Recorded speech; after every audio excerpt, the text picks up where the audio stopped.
Yo, what's up? Check it out. This is your favorite podcast. Well, hopefully one day it'll be your favorite podcast. You're probably right. I'm your host, MCM. Here we go with another little, well, maybe not so little. I actually have a script this time, guys, but it's not really a script. Anyhow, welcome to You're Probably Right podcast. I'm your host, MCM, and today I'm going to start off something maybe in a weird way, or I think a lot of you probably have the same desire. This one will be called If I Had a TED Talk. Okay, there you go. So I wrote up some stuff. I said, if I did have a TED Talk, it would be why streaming needs to end, but why it's important, and how.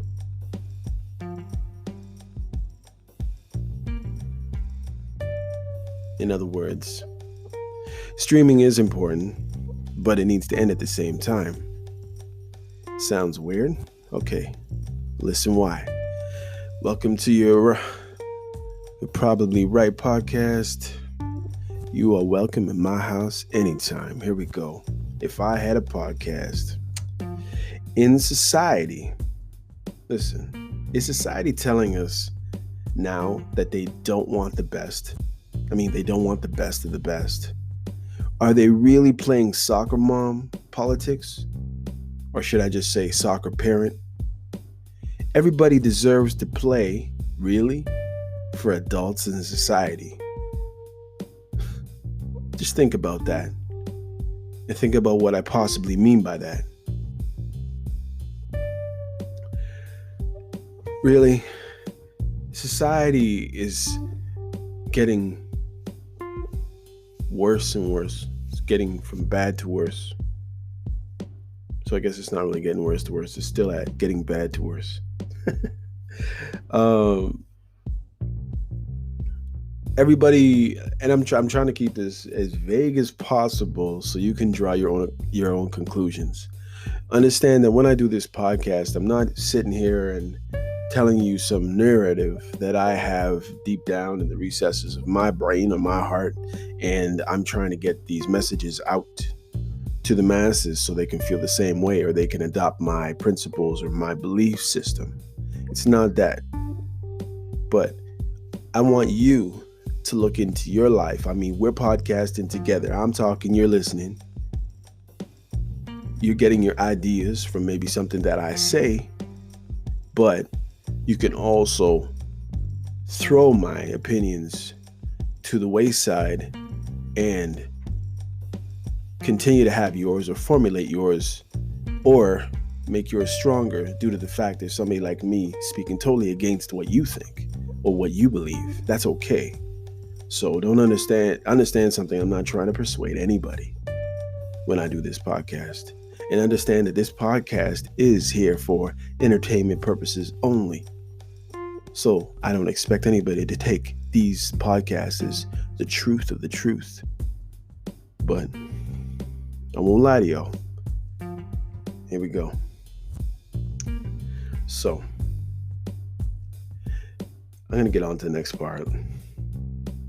True fandom needs to end. And why do I say that? True fandom needs to end. Someone shouldn't be praised because they were given more God-given talent than someone else. You understand? Just because you can solve a quadratic equation while eating a sandwich and riding a unicycle, just because you can do a 360 and slam the ball down, the way that 360 you did was from the foul line. Just because you can play Mozart with your toes, just because you can slam dunk a basketball without jumping and you're slam dunking on a 10-foot rim, that doesn't mean you need to be praised. And that's what this society has messed up. I even think way back into biblical times. If you read the story of Saul, Honestly, look into your Torah, look into your Bible, and look at the story of Saul. Now, not Saul of Tarsus in the New Testament, Saul in the Old Testament. That's why I said Torah, because it's in the Pentateuch, the 5 first Bibles or books in the Bible, the books of Moses. Okay. And you'll realize why they picked Saul to be their king. Absolutely ridiculous. I wonder how that ended. True fandom needs to end, people. And I think most people, I didn't bring that many different examples of why it needs to end, but those who understand things, like if I talk about a person jumping and doing a 360 from the foul line, you'll realize, those people who know basketball, that not only is that almost impossible, but if there are people who can do it, it's not because they spent nights in the gym. If a person can play Mozart, first of all, playing Mozart alone is a skill, and playing it correctly. But if you can play with your toes, what side of your brain does that come from? Now, I'm sure there's somebody out there who say, well, actually, I know. But at the same time, we'll realize that that is a God-given talent, or somebody solving a quadratic equation while eating a sandwich, while riding a unicycle, and doing bunny hops on the rim without a tire. And you never rode a unicycle before. You understand? Okay, so, and I talked about dunking on a 10-foot rim, but you don't have to jump. Okay, so that person was given height. That other person was given dexterity. That other person was given jumping ability. That person's brain processes at 300 times what a regular, maybe not 300 times, but you understand. Now, did I give myself my brain? Did Saul give himself his height? Did Bogdan Bogdanovich, whatever his name is, I think, did he give himself his height?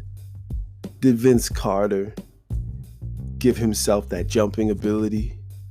I mean, the first time most of us saw Vince Carter would have been in the NBA, just to realize that he was doing the same dunks while he was in university, and probably even better ones. You understand? And this world praises people just because they can do something better, just because they're taller, just because they're better looking. Think about modeling. Think about movies. Sometimes it's not even a good actor, it's just they're good looking and they look right for the part.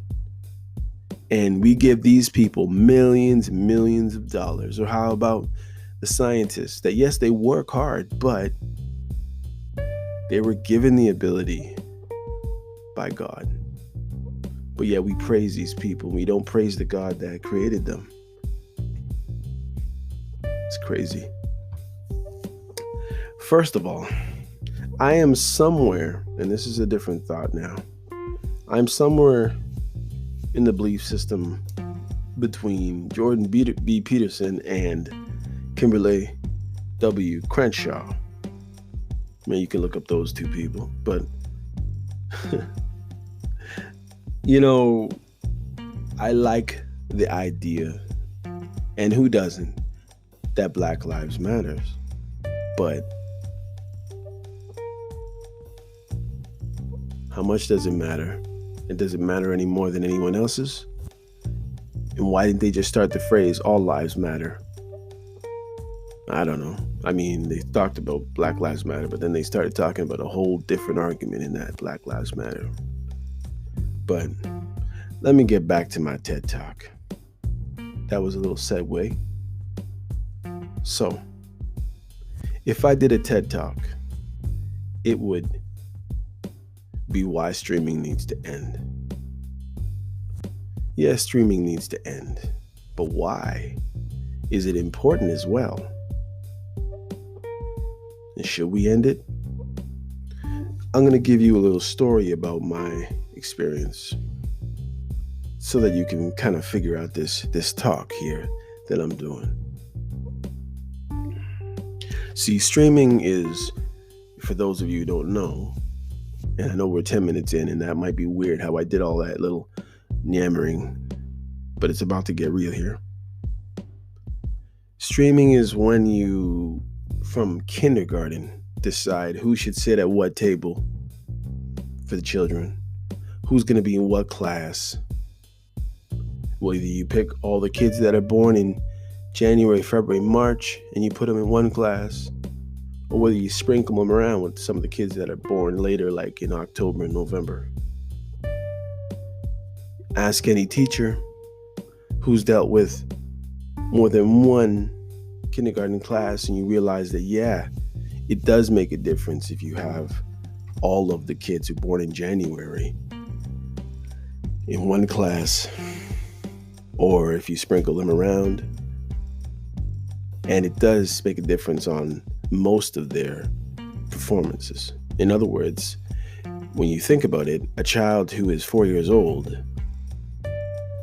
just being born in January, as opposed to being born in November or December, you'll understand that that other child had at least 11 extra months of training and work under their belt than the other child. So it's not necessarily that they're smarter, but they're getting more experience, they're getting more attention, and they're going to have more ability, obviously, when school starts in kindergarten. So that's basically from the get-go at school it starts. Then what happens is you do your work, and then maybe you get put into a special class. Anyhow, you get the idea. The bottom line is, by the time you get to grade 9, you're told now, I know it changed, it's now academic and what's the other thing? Applied or academic, I think. But anyway, back in the day, it was advanced was the best, general was the second best, and then basic was like locally developed. You know, you're lucky if you get a job at the grocery store or a clothing store. So it was like work retail or manual jobs, factory jobs, go to college, get whatever they have, go to university, have a chance to get to the top of whatever your area of study is. And what happens is schools start that from way before the child gets to 17, 18 years, 19 years old. So basically you're streamed into where people think that you should end up in society, pretty much, as far as your financial life is going to concern, and your social life will obviously probably change and be different as well. It affects every part of your life. So the reason why I feel that I am the right person to be speaking about this is because I live this. Now, I'm not here saying that I agree with the ideas that some of these people have on streaming, nor why they think it's time to help young black kids get out of this streaming stigma situation. Okay. So my experience in the GTA as a student. Okay. I went to a little school called Brookbanks Public School. I believe now it's a private school, I'm pretty sure. But back then in the 80s, actually, what am I saying, the 80s? That started late in the 70s. That's crazy. Yeah. But yeah, I went to Brookbanks Public School. And then I went to a school called Donview. Well, actually, no. I was supposed to go to a school called Donview, but because of all the stigma attached to my name and who I was at that point, I went to Milford. Then I went to a school called Victoria Park Secondary School in Toronto. And then I went to Albert Campbell for a minute. And then I got to Milliken Mills and I graduated my high school in York region. So, JK was interesting because I thought it was all fun and games and everything was amazing. And as a child, I had my little friends. I remember I had a friend, his first name was Gus and last name started with a P, and Helen C. And they were cool, but they left. They went to other schools. Then I had my best of best friends in grade 1. Now, if streaming started already with me, I would have no idea. But I'm pretty sure it did. But I did recognize when it started happening in grade 1. I had my best friend. His first name was Chris. His last name started with an R. And what happened was they gave us all testing, I suppose, or maybe they just gave him testing. And he scored off the charts. And they put him in a special class for smart kids. I was never in a class with my best friend again, all the way up until grade 11. And when I actually saw him and he saw me, because he also moved away, he didn't even know who I was, nor did he care, because we had become way two different people. So there I am, trying to do my schoolwork. My best friend's gone. Now, many of you are saying, well, I never went to go to school with any of my best friends. Well, it was a big deal for me because this kid used to live 5 houses down from me, and we used to play. And when he got transferred into a special class, all of a sudden he kind of was pulled out of my life in some weird ways. And yeah, he was around for a little bit longer, but that kid just went to a different level and did a lot of unnecessary weird things. And pretty much by the time he got to high school, messed himself up. Now, I'm not saying that I would have been different or I would have been able to change him in any way, but we were pretty good. We were stable. But then they put him in a special class for smart people.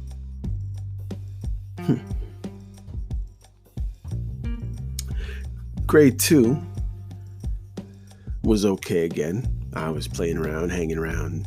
Everything's cool. And then I got to grade 3. Grade 3, they put me in with Miss Hunt, and I had no clue what I was doing in grade 3.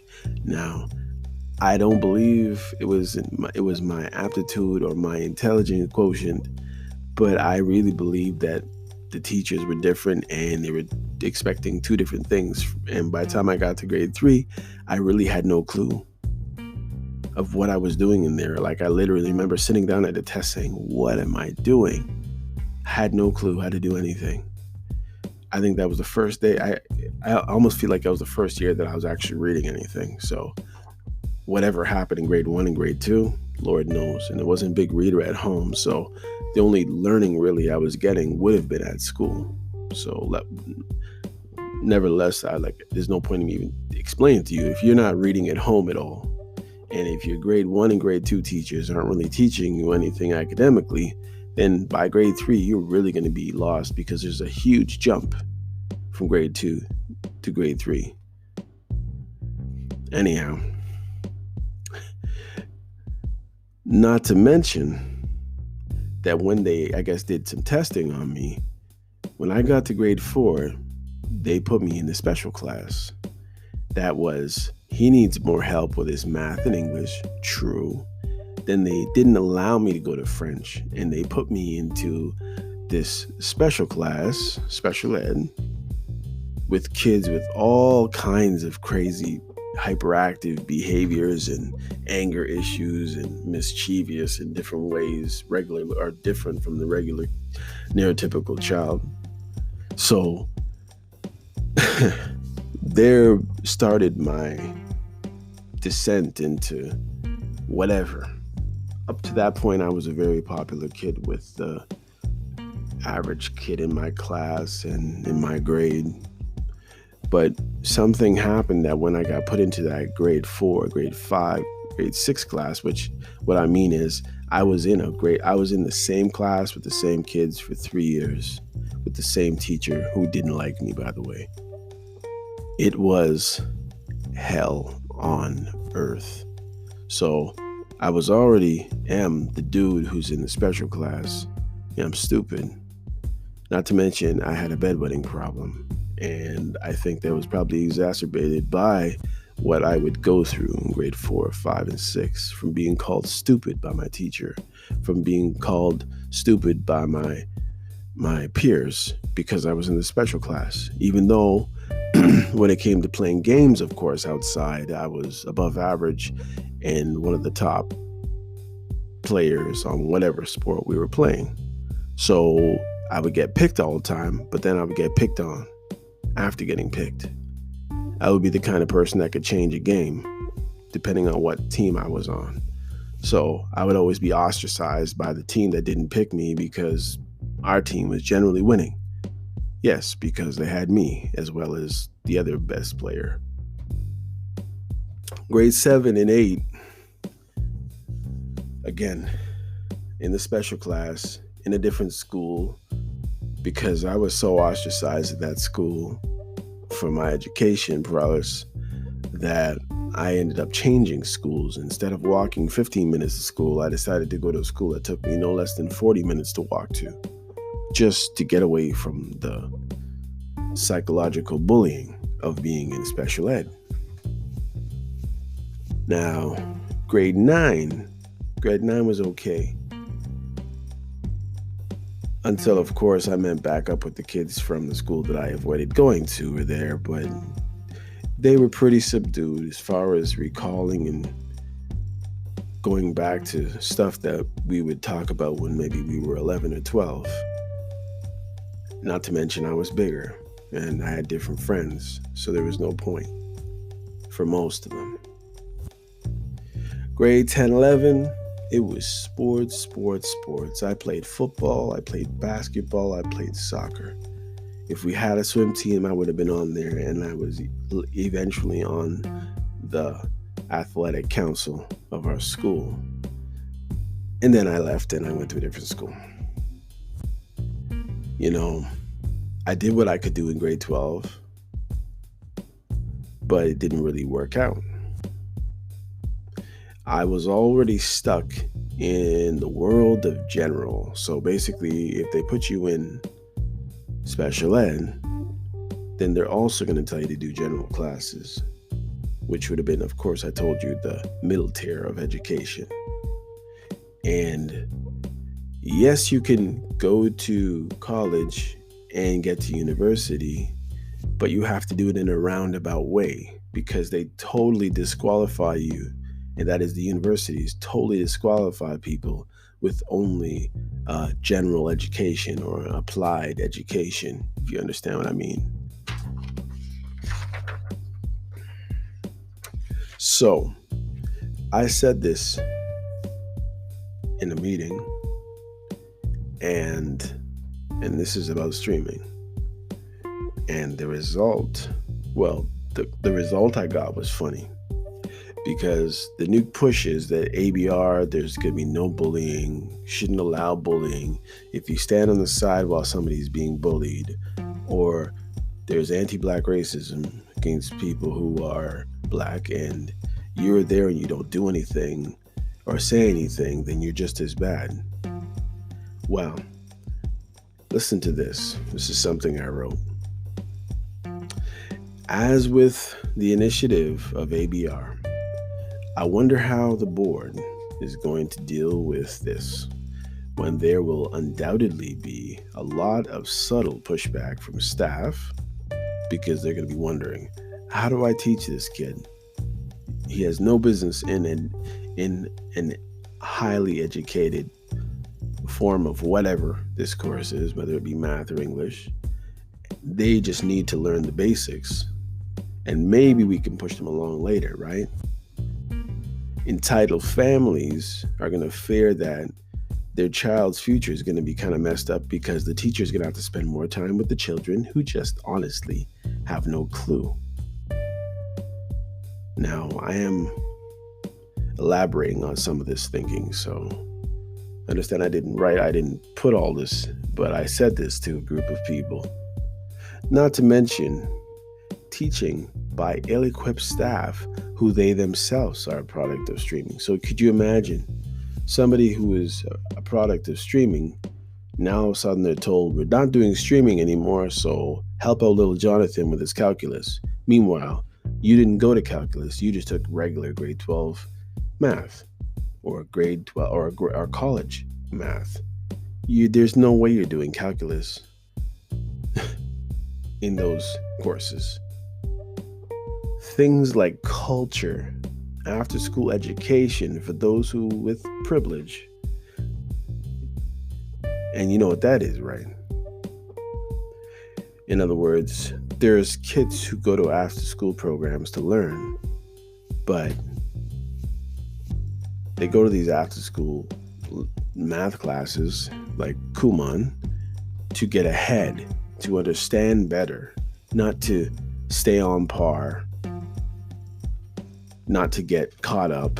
But there's actually, like before there'd be tutors. Your kid doesn't know what they're doing, get a tutor. Now people, and I'm sure people did it back then too, they send them to a math whiz or a math program to get ahead of the game. And which also makes it seem like they're more intelligent than they really are because they're getting help. They're getting practice, which is a good thing, of course. But for people with family dynamics of those with single parents and a lot less time, and maybe they themselves were streamed, so they're working at Walmart instead of working at Rogers in the office building or something. Already probably having a hard time teaching their child to do their math because they didn't know how to do it when they were their age either. This comment wasn't made to be cynical. It was just understanding the dilemma that people who have decided to de-stream children in education are going to be faced with.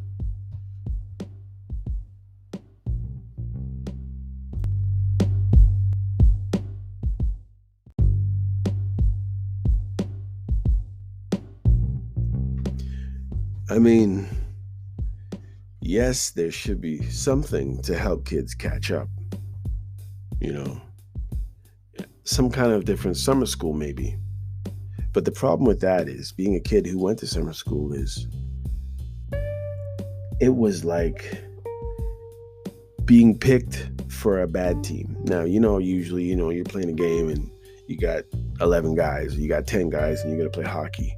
Or say you're going to play basketball and you're sitting there waiting for the guys to pick you and you're hoping I never really had that hope until I talked to a few different, I didn't really understand how this hope went because I was one of those people that was always picked early. But I can understand if I look at different parts of my life, what things that I wouldn't be picked first for. But after speaking to a couple of friends, I realized that, this was real. And I used to actually watch the people who were picked last. But if you have a sport that you're playing and you need 5 people on each side and there's 11 of you there, somebody's not going to get picked or somebody's going to get picked as a sub. You don't want that to be you. So basically, that's how it felt when being picked to go to summer school. It's like, oh, you're going to have this great opportunity to learn and you're going to get this and you're going to get that and you learn more. And it's like, you know what? I got picked to go to summer school at least 4 or 5 times. And the only thing I remember from summer school is going to Ontario Place or the Science Center like 5 times and having all kinds of issues with other kids in schools that didn't want to be there at the beginning of their summer. But as far as learning anything, I didn't learn anything now. Maybe if they have a special kind of summer school that lets a child get caught up with somebody who really cares about what the holes in that, the gaps that exist in that child's education is, and maybe they can catch them up. But what I realize is there are some people who are just not going to be able to solve a quadratic equation. There's some kids that have no idea what the cos button on the calculator is for, and they never are going to. There's some people that if you teach them how to do long division, it's just not going to stick. They're going to forget every time you bring it up to them. Why? Because they just don't have it for math. Not necessarily because they're stupid. It's just not, their brain is not wired in that way. And if somehow they can figure out how to do a summer school for kids to catch them up, or maybe they need different schools. They say that children lose about 1/3 of their knowledge every grade they go up just over summertime. Maybe you need schools that are 12 months a year. I know it's not going to bode well with people's vacation plans, but maybe your kids will turn out better. Maybe if they shorten the days, but they lengthen the amount of days in a year that the kids are at school. Maybe they only give a month off. Or maybe they give 2 months off, but they stagger it throughout the year. Maybe they give you a break. Like, wouldn't it make sense, rather than to have a full summer off, wouldn't it be better if you took a month off during the worst time of the year as far as the weather is concerned, like in Canada? Like maybe you take the whole of January off, come back February, then leave in June again. Maybe then it would be better, you know? Or maybe it's December break and then June break. Split it, but have kids go all year. And maybe that's not the case for all kids. I don't know. Because being selected for summer school I always personally felt like a loser. I was already one of 3 or 4 black kids in every year of school that I was in, up to probably grade 9 or 10. Sometimes I was the only kid that was black. And do I believe that kids need to be treated a certain way, or they need to be given more opportunity as a black child because of slavery and because of, systemic racism in society? No. I believe we deserve opportunity, at least, to do what we need to do. But I don't need any more advantages. I don't want to be your token black guy in the movie that gets killed in the first 14 seconds. I don't want to be your Chappie. I don't want to be your Bubba. I don't want to be your whatever. Just to say that a black guy. I have lots of black friends. Oh, my best friends. I don't want to be that guy. I don't want to be chosen that way. Not for who I am, but the content of my character, someone once said.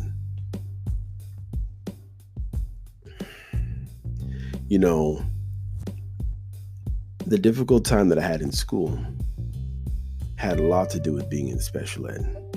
Had a lot to do with being in the classes that I didn't want to be in. Maybe if they gave more credence to somebody who could, whittle wood, or someone who could create amazing art, or someone who could do different things other than math, English, And I mean, of course, the society has a place for those people, but it's usually only the very tops of the tops. If you're a person that is very personable, and I mean, how much credence or how much props is given to the people who take the social sciences, or how much, you end up as a social worker. You can really only do something in social work if you have a master's or a doctorate. Everything below that is like, why you went to school, sure, but what did you take, really? Maybe we're going to have to pay the educational assistants more money. Maybe we're going to have to hire more EAs with teacher qualifications, because there's going to be some more intense problems. There's going to be a lot of learning gaps. There's going to be a lot of kids who are having not the amount of access to education that they really need. And I ask you, leaving the parts of academia alone, is the NBA equitable? Someone said this. Is the NBA equitable? I would say not. Look at the average height of somebody who's in the NBA. Now, did they do anything to get to be 6'7", 6'8"? Did they do anything to be able to run 100 meters in 10 to 11 seconds? No, you can't train speed. You can tweak it, but you can't train it. This fast twitch muscles that are responsible. Now, of course, somebody can eat their way out of being able to run that fast. They could do stuff to hurt that, but to help it, not a lot. You're not going to go from a 14-second 100-meter racer to under 11 seconds. And if you do, guess what? 11 seconds isn't that fast. If you check out the numbers that are going sub 10 now. Do you want the best basketball players when you watch the NBA? Or do you want the kids that were just, everybody could play? That kind of what I referred to at the beginning of my little rant at the beginning. No, we want the best NBA players. We want the best football players. We're not going to watch the so-so basketball or football players. Do you want the best physicists working on your most important projects? Or do you just want to let everybody be a physicist? Should there be some separation in education? Probably. But maybe we should be all being taught according to our strengths and our skills, rather than being valued at a level of what society thinks of what you're good at. You know what I mean? Just think about it. As I said, I'm not trying to hit home anything on anybody to make you feel like it should be this way or that way, but just think about it. Is the NBA equitable? Is high school equitable for all? Does it provide the same amount of opportunity for a fat guy and a fit beyond belief guy? No, I don't think so. Do you think a good-looking girl has more opportunity when it comes to being on a magazine cover or being in a modeling or a fashion show? Is it equal between her and a fat or ugly, supposedly ugly in society girl, or odd-looking or odd head-shaped? Do you want the best air pilots?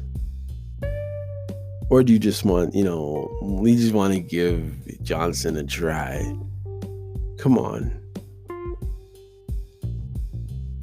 Give Dick Johnson a try. He's going to fly you your plane today, people. He's taking you to Australia. What do you think about that? Okay. So I thought the notes would help me, but I don't think it really helped me get my point across. So check it out. You can't just do good to those that are good at doing things. You have to be good to everyone. True. You have to be able to value everybody. Yes, I believe personally that you can praise God for those who can jump higher, run faster, hit harder, throw farther, shoot harder, or more accurate than others, because it makes the game more exciting. It makes the game fantastic. And when you bring people who are at a certain level of competition together, it makes for really good competition, a really good game. Nobody wants the mediocre. Nobody thinks that everybody should get a chance to play. I know Johnny really wants to play on this soccer team, but Johnny's 27 and he's just not FIFA material. You understand what I mean? Now, yes, streaming is important to a level or to a certain degree if you're going to keep the education system the same way. Or should you start streamlining people and taking them away from those who would maybe support them in their classes or those who would help them with their social issues? When I think of my life, I had some social issues, but not as much as my friend Chris did. And once they put him in that special class for smart kids, his whole life went in a different direction. He was put in a class with a bunch of kids who were antisocial, who were shut-ins, who were closed off from other people, who weren't very social at all. And he didn't learn his social skills too much. And I already know what his home life was like, so that was a bad situation for him. For me now, being a baby of a family of 4 kids, it took away my friend. It took away somebody who could probably help me when I was going through the problems that I went through in my classes and socially, because I was ostracized because of my education at that time. And when I look back, I realized, no, I wasn't stupid. But if you take 2 kids, one you show books to every day and read a story to every night, and one who has to talk himself into bed and probably going to end up peeing in the bed, and one who's stressed out, who's going to succeed in the long run? Who knows? But the chances are it'll probably be the one that you fostered in education.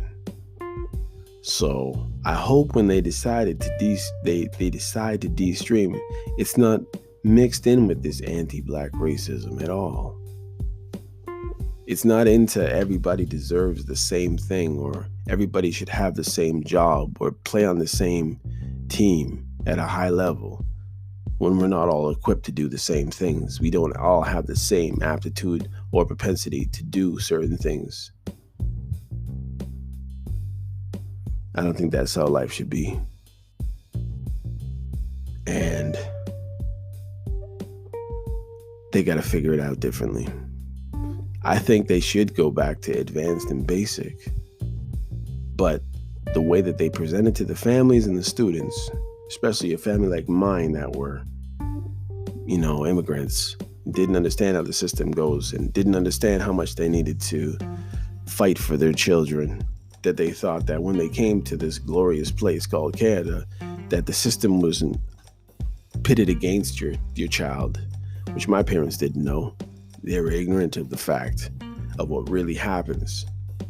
And yeah, you could go home back in the day and complain to your parents about whatever. At school, they'd just tell you, you need to just spend more time in your books. That's what I was told. But I had no desire to play with books. Plus, balls bounce better. You know what I mean. Anyhow, if I had a TED Talk, it might not have gone exactly like this, but I would tell you, be careful with the children we're raising. Society is no place for you to leave your child up to. Many of you are complaining about online learning, but for some it might be good. For some it might get them ahead. But should that be the point in society, to get ahead? Or should it be just to contribute? Where should our value be? Should our value be on those things that give us joy? Or should our value be on everybody's important? We're not all going to do the same things We don't have all of us the same skill. But how do we value everybody? And yes, a workman is worthy of his wages. So if I work harder, there's nothing wrong with me getting paid more. So you can keep the socialism and the what's that? Communism to yourself, as far as I'm concerned. There needs to be a goal. If you read in the Bible, there's goals. Pressing on to that mark. A workman is worthy of his wages. It's not just you go all around and we'll all go in the field and I'll pick 10 baskets of apples and you'll pick half of a basket. But for some reason, when the day's over, we're still going to get the same paycheck. What would you want that to be your society? I know that's the simplified version, but it basically is an analogy of how society is starting to get. Everything is backwards. Whatever values that we had back in the days are going away from Christian belief system. Now, I believe that not all the people who call themselves Christians or teaching about Christianity were Christians, and therefore it's given the others a bad name. But should we have gone away from it all? Was the Lord's Prayer really bad at the beginning of the day? You judge. Anyhow, this is our society and this is where we are now. Deal with it. Anyhow, this has been another episode of You're Probably Right podcast, starring me, your host, MCM. I ask that you please share my episodes with your friends. Share it with your enemies. Share it with people you don't know. Now that's just weird. Anyhow, take care. Talk to you again.